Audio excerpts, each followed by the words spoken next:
palavra de reflexão com os irmãos nesse final de ano. Esse ano atípico que nós vivemos, um ano de muitas novidades.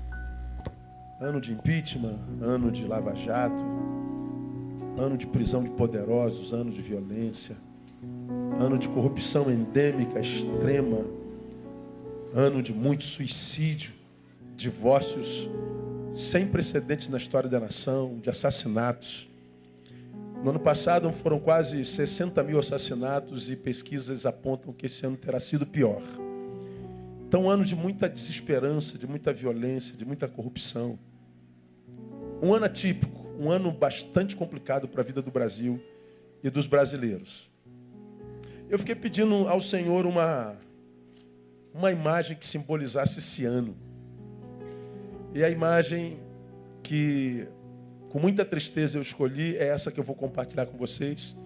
Eu queria que o painel colocasse o filme que eu separei. Desculpe-me chocá-los com o que vocês vão ver, vocês já viram isso. Mas eu acho que esses seres humanos brasileiros representam bem o que a sociedade hoje carrega no coração e carrega no peito. Então, desculpe-me, eu não vou terminar o meu sermão como eu estou começando. Tomara que a gente consiga ver o vídeo.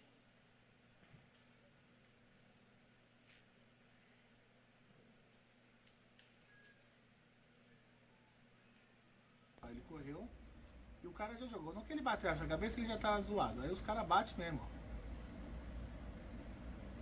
E o outro vem e chuta. Além disso, ele sai e volta de novo para bater no cara. É o ambulante que foi defender um travesti. O cara leva ele embora, ele vai voltar para pegar o cara de novo. Desses marginais. E eles pra matam o ambulante. Que o cara tava morto. Eles espancam o ambulante. Voltou agora. O travesti vai aparecer aqui e vai ficar olhando. Não é esse, ninguém tá faz não, nada. não. Os assassinos vão O embora. travesti vai voltar e vai ficar olhando mas aqui do não lado conformados, de cada... voltam. Os caras vão voltar de novo agora. Eles foram embora e vão voltar. Está lá o pai de Isso família não ser caído no difícil chão, identificar, trabalha. porque um é careca e tem uma tatuagem bem grande aqui na cabeça.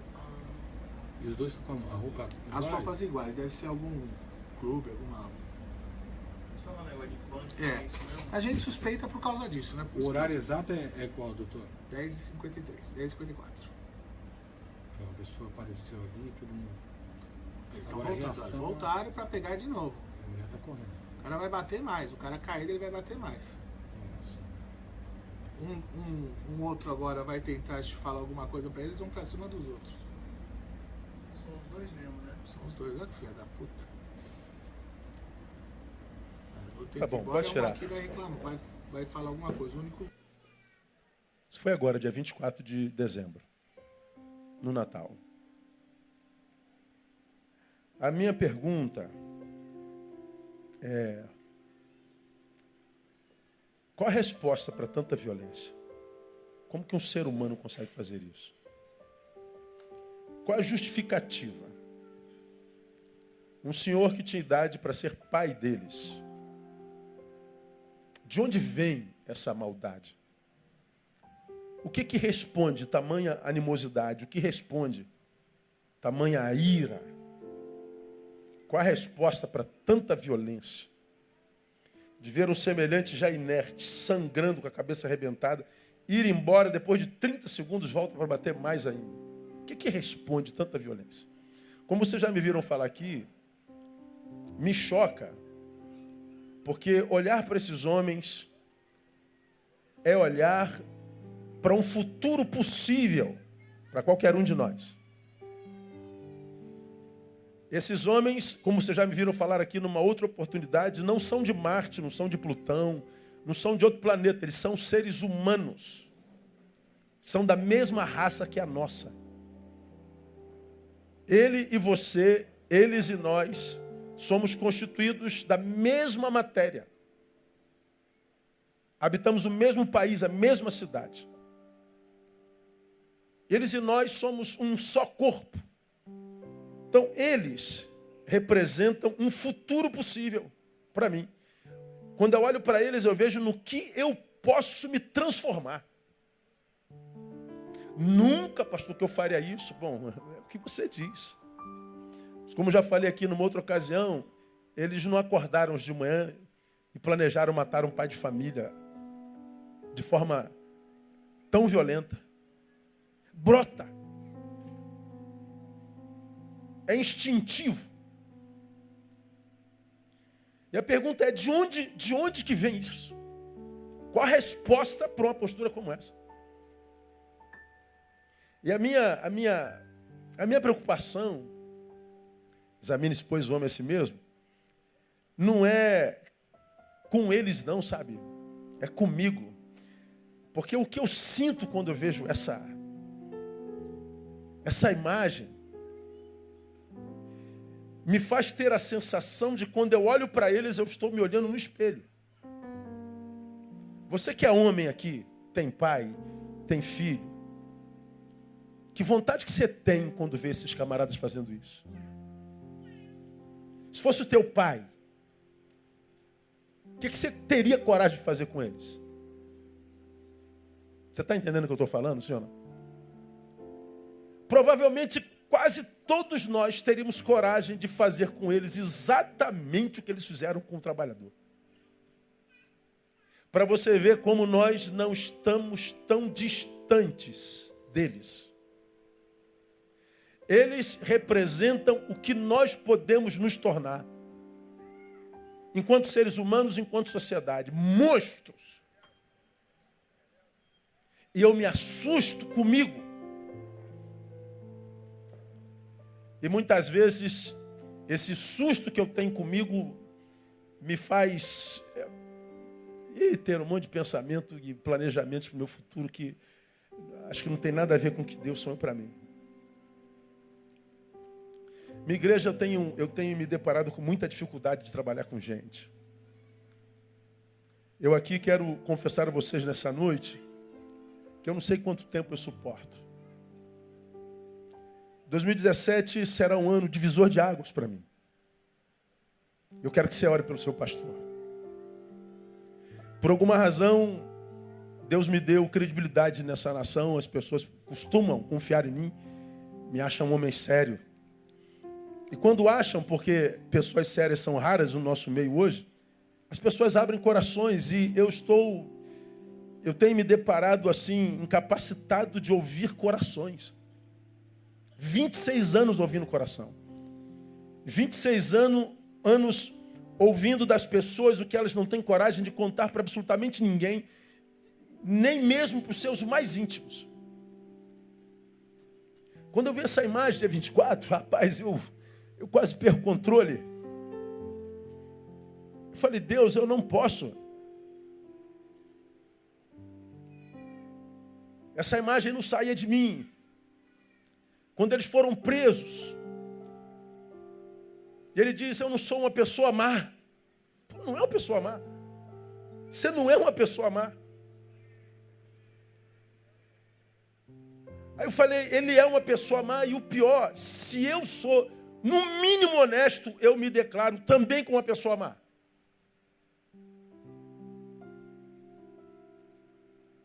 E a maldade que eu identifico em mim é que me assusta. A maldade que você identifica em você é que deve nos assustar. Agora, o que responde a essa animosidade, essa ira, essa violência? Bom, talvez uma palavra de Jesus em Mateus 12:34, não precisa abrir, eu leio para você. Jesus falando aos fariseus, os hipócritas, que mostravam ser uma coisa por fora, mas eram outra, totalmente por dentro. A estes fariseus Jesus diz, raça de víboras, como podeis vós falar coisas boas, sendo maus? Aí ele diz assim, pois do que há em abundância no coração, disso fala a boca. Ele está dizendo, o que vocês exteriorizam porque já habita a vossa interioridade há muito tempo. Vocês produzem isso porque vocês carregam isso dentro de vocês. Jesus está dizendo que quando a boca fala do que o coração está cheio. Ele usa a boca como o órgão que é pelo qual a gente se expressa. é o órgão pelo qual a gente põe para fora a interioridade. Então Jesus está dizendo, a sua produção externa será a proporção da sua habitação interna. Então quando a gente vê maldade como essa, quando a gente vê o que a gente vê acontecendo nas nossas ruas, estava lendo uma notícia hoje de um irmão que estuprou a irmãzinha de 8 anos. Ele tem 17. O guarda passava no quintal da sua casa, um policial aposentado, e ele ouviu um miado de um gato. Ele achou que era um gatinho miando. Ele achou que o gatinho estava preso na casa, no quintal da casa vizinha. Ele subiu no muro para ver, e era o irmãozinho, era o irmão estuprando a irmãzinha de 7 anos, melhor dizendo. Eu fico pensando, meu Deus, o que acontece com o ser humano? Antigamente dizíamos, estamos com pavio curto. Não temos mais pavio. Nós somos uma bomba potencial. Nós estamos sentados em barril de pólvora. E a qualquer momento nós temos a sensação que vai eclodir tudo. Porque nós vemos pessoas explodindo aqui e ali o tempo inteiro. A perversidade saindo. Essa maldade, essa animosidade, essa ira, essa violência, revela o que há no coração do homem. E a prática dessa maldade, o que é, irmão? É o vazar, está vazando do ser humano. Está escorrendo de nós. A interioridade do homem contemporâneo escorre dele para o outro, e o que a gente vê escorrendo é essa desgraça toda. Então, quando a gente chega no dia 31 de um ano, o que a gente está fazendo? A gente está tentando se reciclar, se encher de esperança para que essa desgraça não nos alcance e, muito menos, não tenha em nós o seu produtor. Agora, para que isso aconteça, nós precisamos de reflexão. Porque essa maldade, essa fofocalhada, essa denegrir a imagem do outro, essa competição maluca, essa violência toda, a troco de nada, essa gente explosiva o tempo todo, isso está escorrendo. É como que fosse esse copo aqui, ó, que tem água dentro. E o que está acontecendo agora? Olha lá, ó, está escorrendo do copo, está vazando. Está perdendo o controle do seu conteúdo. É exatamente o que está acontecendo com a humanidade hoje. Está vazando da gente. E o que me assusta? Eu descubro sinais desses monstros em mim. Eu acho que os sinais dessa monstruosidade habitam a interioridade de qualquer um de nós. Sempre me intrigou, e você já me ouviu falar sobre isso aqui, a oração do salmista em 90:12 de Salmos, quando ele diz, ensina-nos a contar os nossos dias, fala comigo, de tal maneira que alcancemos corações sábios. Vamos juntos, quem sabe? Ensina-nos a contar os nossos dias de tal maneira que alcancemos corações sábios. O salmista está dizendo, Deus, eu quero um coração sábio. Sabedoria para mim sempre foi uma questão de cérebro, de neurônio, de cabeça. Ele não pede a sabedoria intelectiva, ele pede sabedoria de coração. Eu nunca soube que coração tivesse sabedoria, mas ele está dizendo, eu quero um coração sábio. Quando eu refleti sobre esse texto, eu fiquei pensando, para que coração sábio? Para que sabedoria de coração? Bom, a resposta é, talvez ele peça sabedoria de coração, para que ele não sucumba à natureza do seu próprio coração. A gente deve pedir sabedoria de coração, para que nós não sucumbamos à natureza do nosso coração. E qual é a natureza do coração humano? O profeta Jeremias responde, lá em 17:9 do seu livro, quando ele diz, enganoso é o coração, mais do que todas as coisas, e perverso. Quem o pode conhecer? Jeremias diz, eu sei o que é meu coração. É enganoso. Meu coração é um farsante, é um hipócrita. Meu coração não é só isso, ele é perverso. Nele habita a maldade. Quem pode conhecê-lo? Jeremias está dizendo, eu tenho uma fonte de maldade irreconhecível dentro de mim. Por isso, talvez o salmista diga, Deus me dê sabedoria para lidar com essa fonte de maldade que me habita e que em alguns momentos da nossa história parece incontrolável porque irreconhecível. Agora, por que será que Jeremias diz que a natureza do coração é perversa? Aí quem responde é Jesus de Nazaré. Jesus de Nazaré, em 15, 17 e 20 de Mateus, diz assim, não compreendeis que tudo que entra pela boca desce pelo ventre é lançado fora, mas o que sai da boca procede do coração, e é isso que contamina o homem. Aí ele diz no versículo 19, porque do coração procedem maus pensamentos, homicídios, adultérios, prostituição, furto, falsos testemunhas, blasfêmia, São estas coisas que contaminam o homem. Porque é do coração que procedem maus pensamentos. Como diz Freud, o pensamento é o ensaio da ação. Toda ação tem no pensamento o seu ensaio.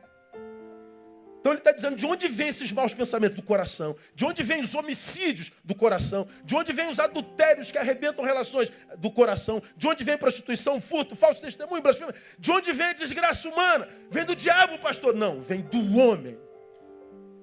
Jesus está dizendo que a fonte da nossa maldade não é diabólica, é humana. Habita meu peito. Quando falei sobre isso aqui, você se lembra. Sabedoria de coração é para nos livrar da maldade que há nele e que hoje está vazando dos homens. Está escorrendo pelos nossos dedos, pela nossa boca, pelos nossos olhos. Nossa reflexão nessa noite caminha nesse prisma, irmão.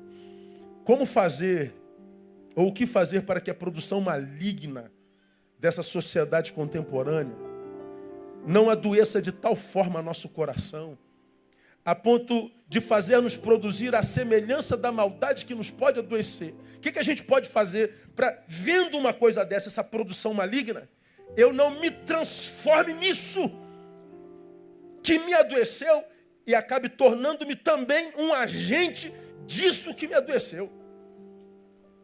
No início me adoece, depois me transforma naquilo e eu me torno seu agente. Fala de um processo de deformação humana sem precedentes, que eu acho que é pelo que a gente tem passado. E está difícil de passar sem ser tocado por essa maldade. Como que a gente faz, pastor? Eu vou dar 2 sugestões para vocês, que parte de uma. Nós precisamos resgatar, irmãos, alguns valores do Evangelho que estão sendo esquecidos na pós-modernidade. Valores do Evangelho, da palavra de Jesus Cristo, que a pós-modernidade deixou de lado. Fez com que nós achássemos que aquilo é ultrapassado, que aquilo não é mais para esse dia. Isso é uma mentira da pós-modernidade. Que valores são esses do Evangelho que a pós-modernidade nos convence a deixar para trás? São 2 apenas e a gente termina. Primeiro, o negue-se a si mesmo. O negar-se a si mesmo.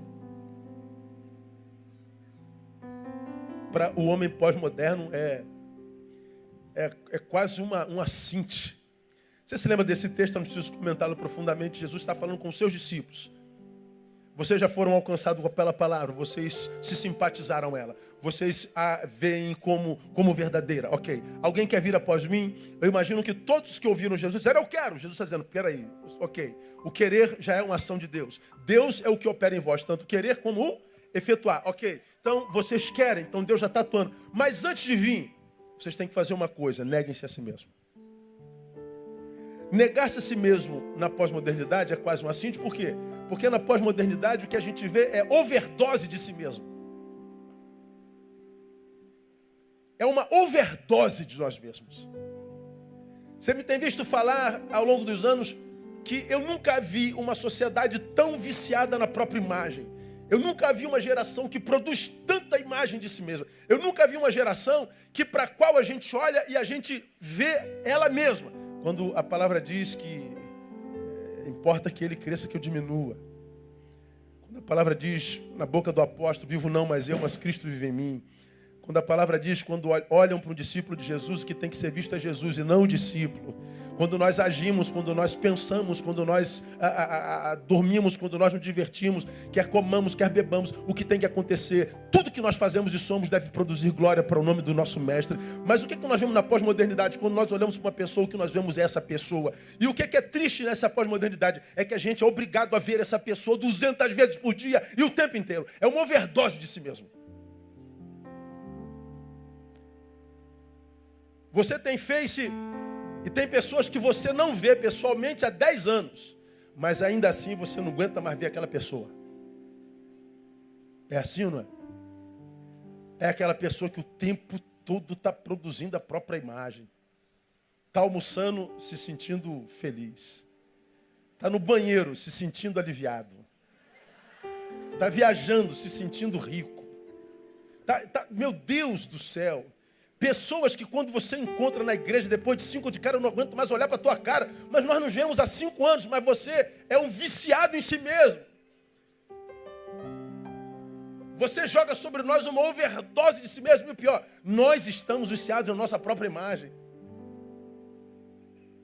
A palavra diz, negue-se a si mesmo. Aí o que acontece, irmãos? Quando a minha imagem é o que eu reproduzo, quando a minha imagem é o que me interessa, quando o que eu sou é o que me move, quando o eu é a razão de mim ou a razão da minha existência, nós construímos um mundo muito ruim.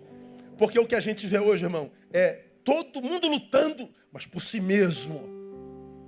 O que nós vemos hoje? Gente promovendo a si mesmo, gente clamando por justiça o tempo inteiro, mas a própria. O que nós vemos? Todos querendo banir a corrupção, mas do outro. Todo mundo buscando justiça própria. Nós perdemos de vista a nossa capacidade de convivência. Ninguém ouve mais ninguém. Todos estão sempre cheios de razão. E se por acaso você disser uma coisa que não coaduna com a minha ideia, eu arrebento com você. Nós estamos vivendo numa sociedade onde os eus estão cheios de si, de tal forma que, como você já me ouviu falar aqui o ano inteiro, outros eus, ou os tus, não cabe. Há tanto eu em mim que tu não cabe. Aí, esse modo maligno de ser, irmão, faz com que nós vejamos num outro, o outro em nós é tão rarefeito, é tão en passant, o outro em nós é tão ralo, tão rarefeito, que a primeira discordância, esse outro é desconstruído em mim. Nós nos conhecemos há 20 anos, discordamos de uma ideia, eu desconstruo você no meu coração, você me desconstrói no teu coração. Eu não curti a tua fala, eu não concordei com a tua fala, eu não acredito no político que você adora e eu não acredito no político, eu não gosto do pastor que você adora, eu não gosto do pastor. E as nossas ideias, porque elas não coadunam e nós somos rarefeito no outro, uma ideia desconstrói amizades, desconstrói relações consanguíneas, acabam com relações espirituais e até casamentos. Essa briga aí do Lula com a Dilma, com o Temer, com os amarelos e os vermelhos. Quantas brigas na igreja. Quantos casais brigaram, quantos casais dormiram separados. Quantos irmãos agredindo irmãos. Quantos pedindo aconselhamento por causa de briga de Facebook. E eu não atendi nenhum. Botei todos para correr do meu gabinete. Não me procure para cuidar de problema seu de Facebook. Não me submeta a essa idiotice. No Facebook é relação imaginária. Tenho mais o que fazer. Agora essa relação imaginária, esse eu em mim exacerbado, que torna o outro rarefeito em mim, faz com que eu construa um mundo maligno. Qual o resultado dessa ausência do negar-se a si mesmo, dessa overdose de si mesmo? O resultado disso qual é? 3. A total impossibilidade de um ser humano alcançar plenitude na vida. Não há como conseguir plenitude se não há outro em mim. Minha igreja amada, guarda isso no seu coração. Você não é membro da nossa igreja, não precisa ouvir isso. Mas se você é membro desse ministério, guarda isso na tua vida. Não há em você o suficiente para te fazer um ser pleno. Isso é o diagnóstico do Éden. Não é bom só. Preguei sobre isso o ano inteiro. Possível só é, bom jamais. A vida só encontra sabor, não encontra. Então, Deus lá no Éden, na origem, na Gênese, está dizendo, o meu eu só se encontra plenitude no teu tu. Portanto, o meu eu com o teu tu se transforma em nós. É só no nós que nós temos autoridade para dizer Pai nosso. O pão nosso de cada dia nos dê hoje. Não existe pai meu nem pão meu. Se eu não consigo chamar meu semelhante de irmão, eu estou abrindo mão da paternidade divina. Eu estou construindo um castelo da minha solitude e da minha solidão. Quando nós vemos homens se transformando nessas coisas, matando seu semelhante, você já aprendeu que toda vez que um homem mata um homem, o que nós estamos vendo é um suicídio. Nós somos uma raça humana, é uma só. Quando a raça humana mata a raça humana, nós estamos cometendo suicídio. Um homem matando outro homem, uma raça matando a própria raça, isso é suicídio. Então nós nos transformamos numa raça suicida. Quando nós nos suicidamos matando alguém, seja fisicamente, afetivamente, moralmente, espiritualmente em nós, o que nós estamos dizendo para o universo e para Deus: Deus, eu estou abrindo mão da tua paternidade. Quando eu mato alguém em mim por causa de ideologias, por causa de ideologias, por causa de questiúnculas, por causa de coisinhas pequenas, mato essa pessoa em mim, ele se torna rarefeito, como eu disse, eu estou me autoafirmando, eu estou abrindo mão do negue-se a mim mesmo, e eu estou ao mesmo tempo dizendo: Deus, eu abro mão da tua paternidade. Se você não consegue chamar o teu irmão de irmão, perdeu o teu direito de chamar a Deus de pai. E essa solidão vai carcomendo a alma do ser humano, de modo que, como você me ouviu falar esse ano, você conversa com algumas pessoas, depois de 10 minutos você descobre que não tem ninguém lá dentro. É um pedaço de carne. É uma coisa linda, musculosa, bonita, mas vazia. É uma casca. Não há nada, não há ninguém ali dentro.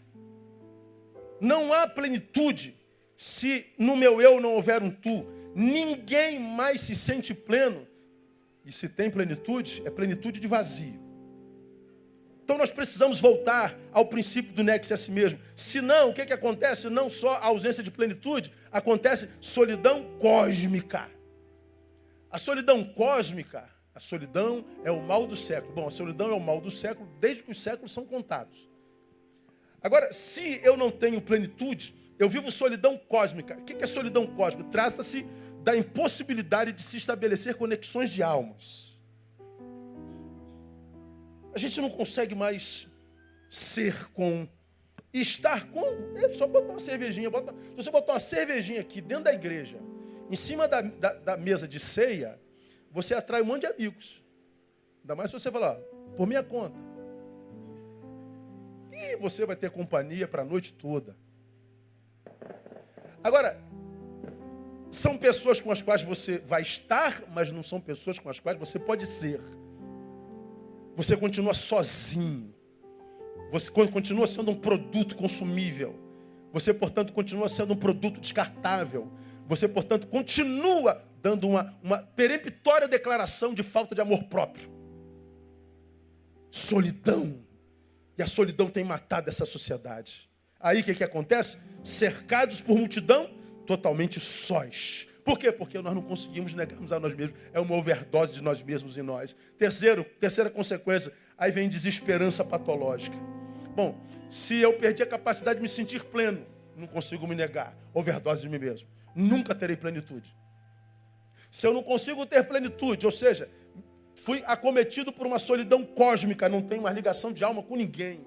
Eu não me sinto um com mais ninguém, com nada, coisa alguma. Eu estou num mundo completamente alienado, quase um alienígena na terra. Sou um alienígena na igreja, sou um alienígena na família, sou um alienígena no trabalho. Eu não consigo mais conexão de alma. Eu estou solto no cosmos. Eu sou um lixo. Se eu não tenho plenitude, tenho solidão cósmica, qual é a terceira consequência? Desesperança patológica. A desesperança não é mais só uma coisa afetiva, torna-se uma doença. E muitas vezes incurável. Desesperança, desesperança, desesperanças. Daqui desse tópico, que é o primeiro e o penúltimo, 3 conselhos para você, meu irmão, que pretende ter um 2017 abençoado na vida. Primeiro, transcenda ao seu instinto de autopreservação. Busque interação. Quando a gente vê homens como esse, e a produção da raça, a produção da sociedade, nós somos acometidos por medo. e o medo nos empurra para nós mesmos. Gera em nós o instinto de autopreservação. Com medo da dor, nos isolamos. E quando nos isolamos, não percebemos que também fomos tirados de alvo do amor. Ninguém me fere mais, ninguém me ama mais. Ninguém me machuca mais, ninguém me abraça mais. Ninguém abusa de mim, ninguém vive interação com você. Com medo de morrer, abrimos mão da graça de viver. Nos retiramos para nós. Por quê? Porque é o senso, é o nosso instinto de autopreservação. A vontade é de sumir mesmo. Pastor, o senhor tem vontade de sumir também de vez em quando? Plutão, para Plutão. Tem dia que eu acordo, vejo minha agenda e vejo assim, ó, tem que atender 1.500 pessoas num dia, com toda a minha hipérbole.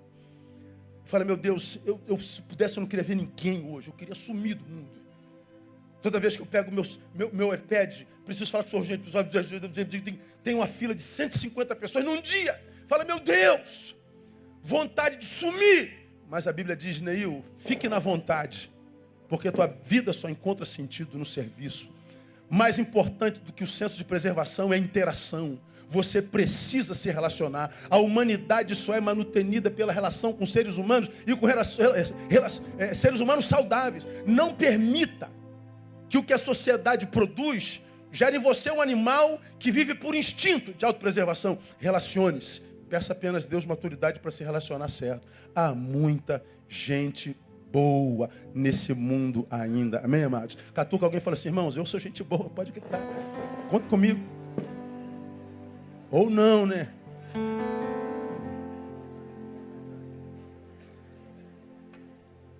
Transcenda o instinto de autopreservação, busque interação. Agora essa aqui não esqueça não. Pare de ser acusador. Torne-se um promotor da paz.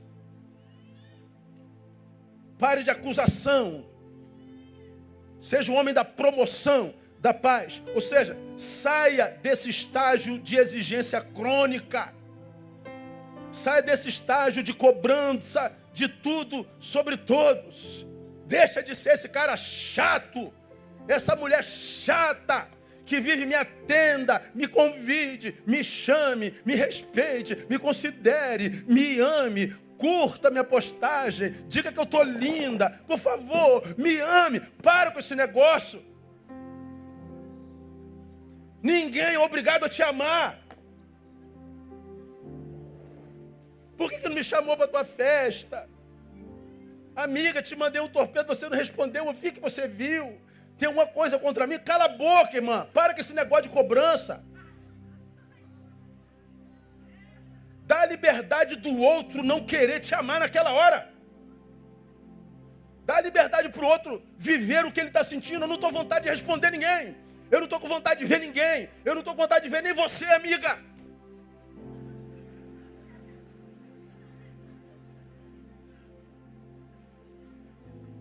Sai desse estágio de acusação. Sai desse estágio de cobrador. Para de mendigar sentimentos alheios. Para de ser esse mendigo afetivo. Para de querer ser compreendido o tempo inteiro. Para de querer exigir perfeição de todo mundo. Você não é perfeito. Aliás, geralmente os imperfeitos são os que mais cobram. Não tem aquele camarada que foi um mala naquela igreja? É mala aqui nessa igreja também. Vai ficar aqui um ano, vai ser mala naquela igreja também. Ele não respeitou o pastor lá, não vai respeitar aqui. Ele não respeitou não vai respeitar aqui, não respeitou. Ele é um mala. Mas vive exigindo perfeição de todo mundo. Você mandou um torpedo para tua amiga, ela não respondeu na hora, ela não quis responder, dá licença. Amém, irmão? Então, você também não recebe alguns torpedos que não responde na hora? Não, eu não, pastor, respondo na hora, porque você não tem nada que fazer.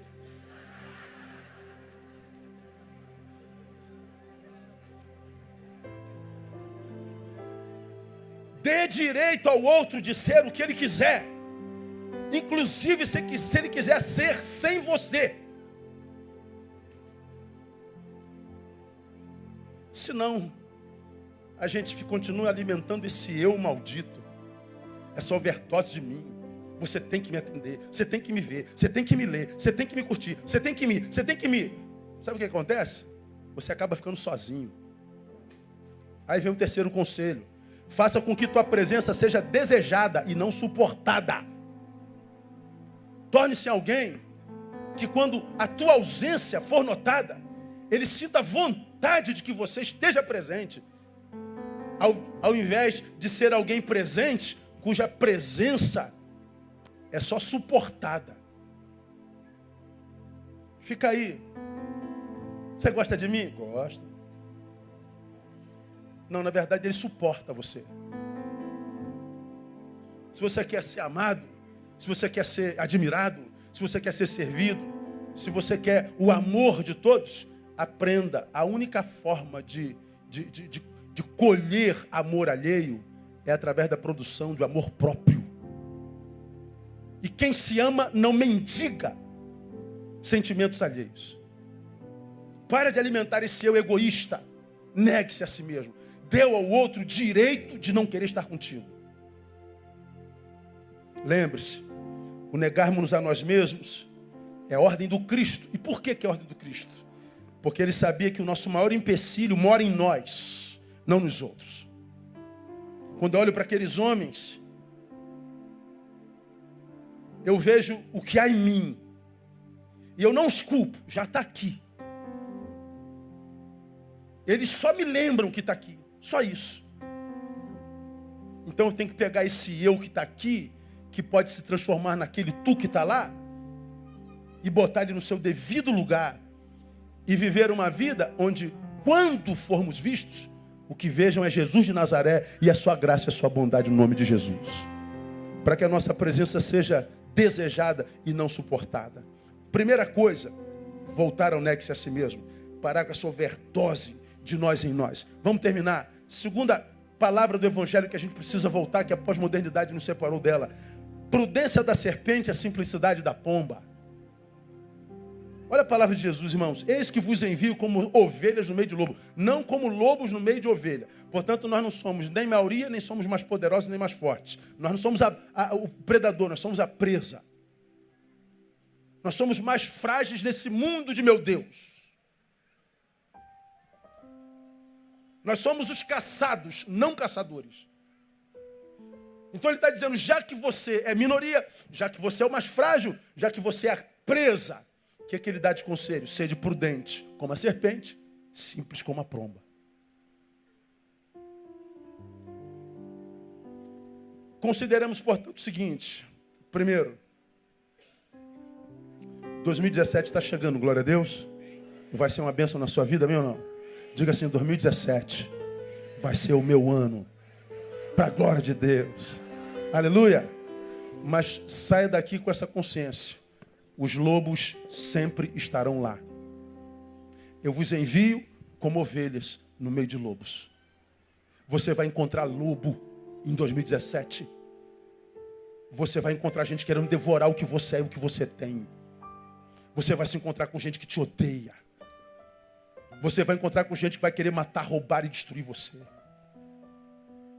Os lobos sempre estarão lá. Portanto, redefina o seu conceito de paz. Paz não é ausência de luta. Paz não é ausência de problema. Paz é saber que a despeito dos problemas, eu estou cumprindo a missão. Eu sou um enviado. Eu não vivo para mim, eu estou em missão.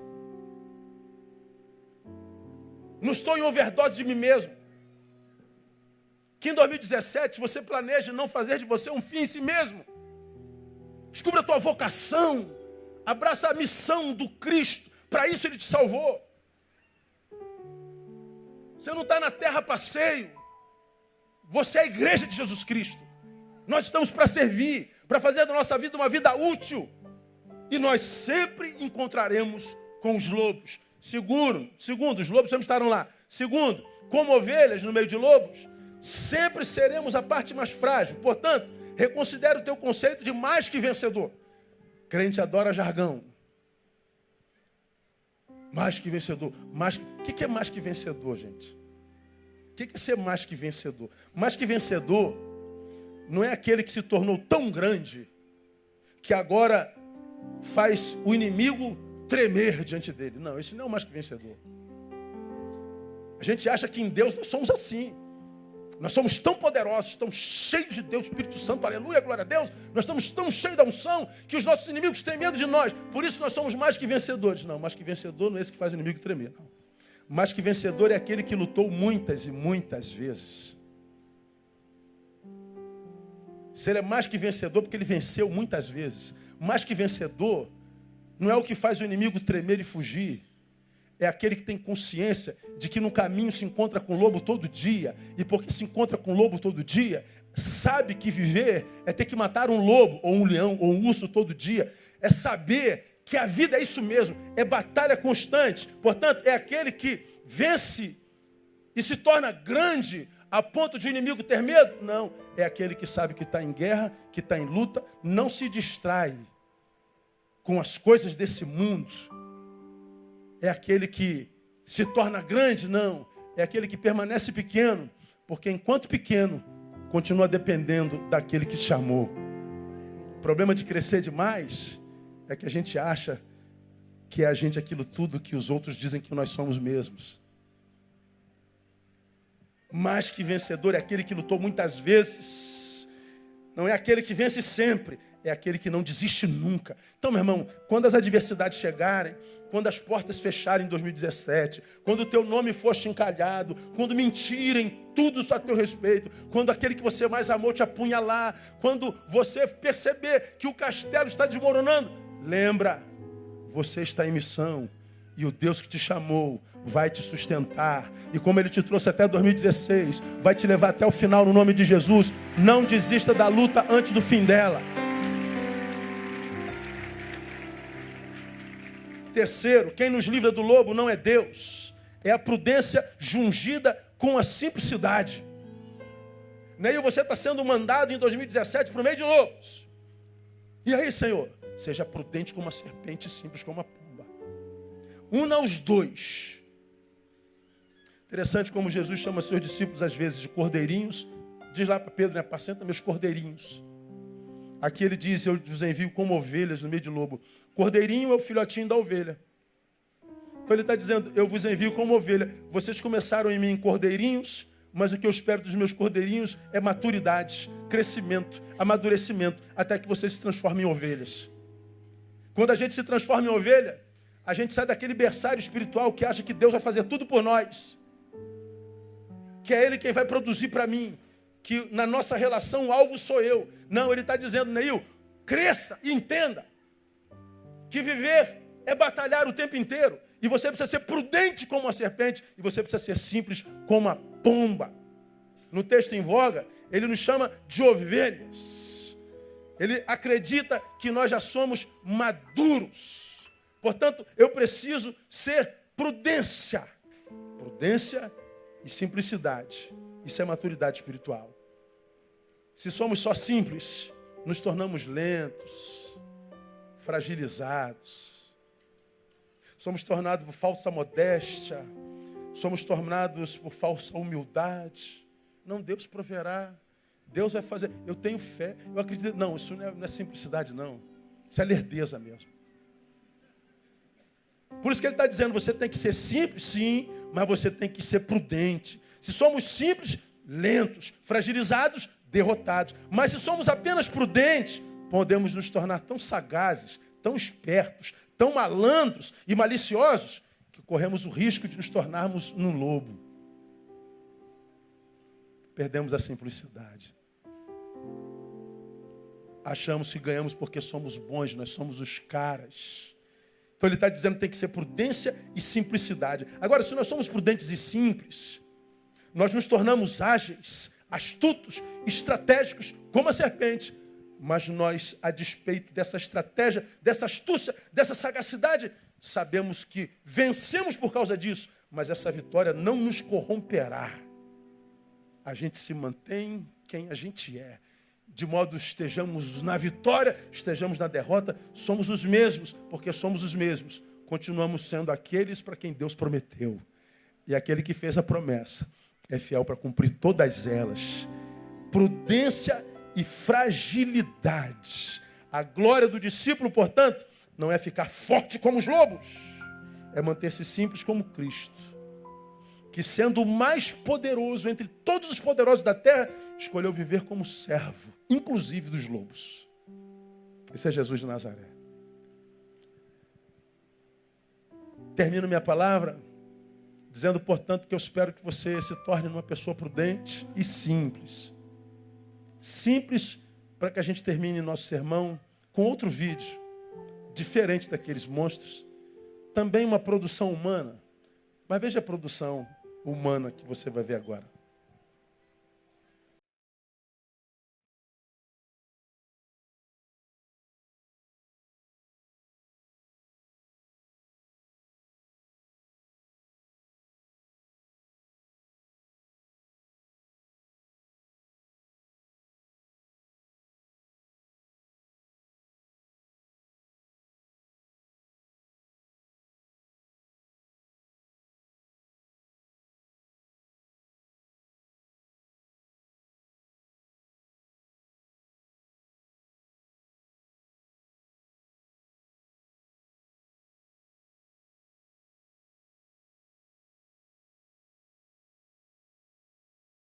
Diga. Oh.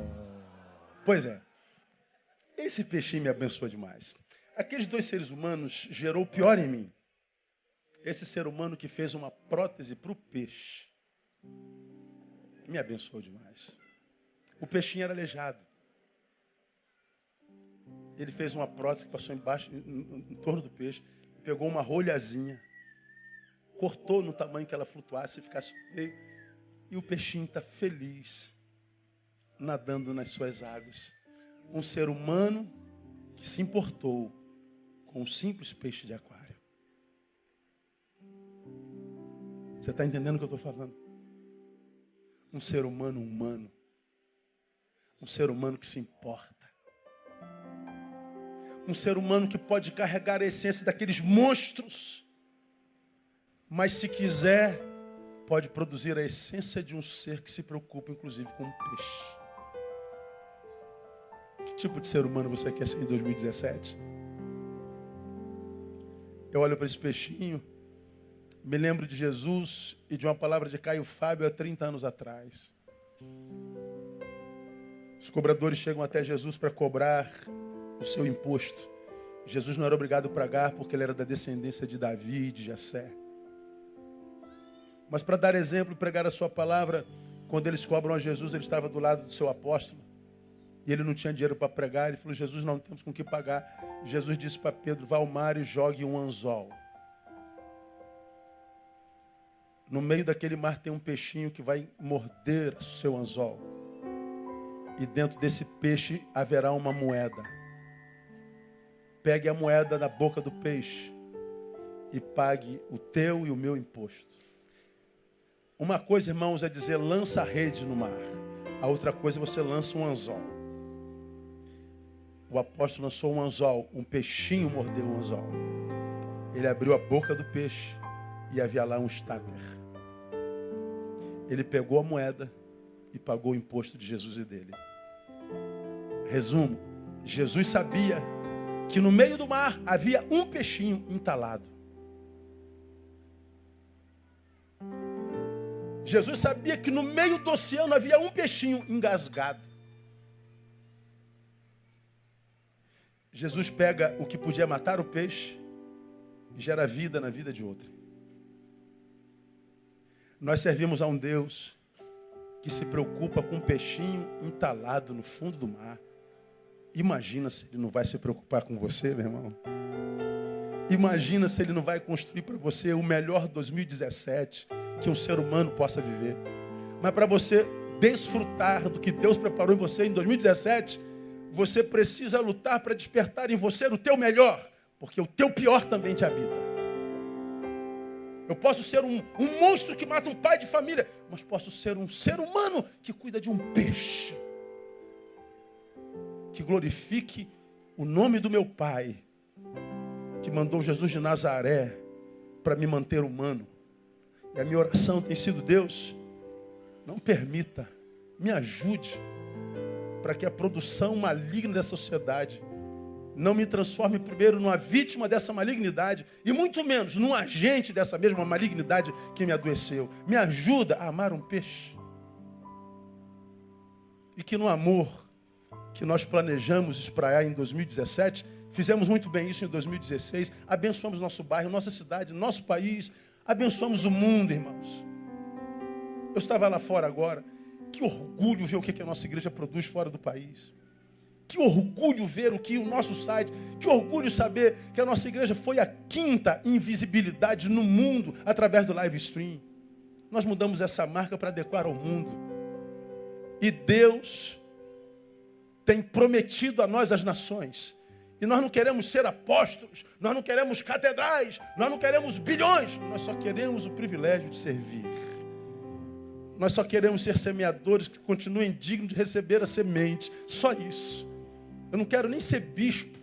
Se quiser me fazer diácono de volta, está tudo certo. Não quero nada. Eu só quero o privilégio de continuar sendo humano. Alguém que se importa até com peixe. Que Deus abençoe você. Te livre do monstro que te habite. E que te ajude a ser mais humano em 2017. Para a glória de Deus e para o teu bem-estar. No nome de Jesus. Vamos aplaudi-lo bem forte.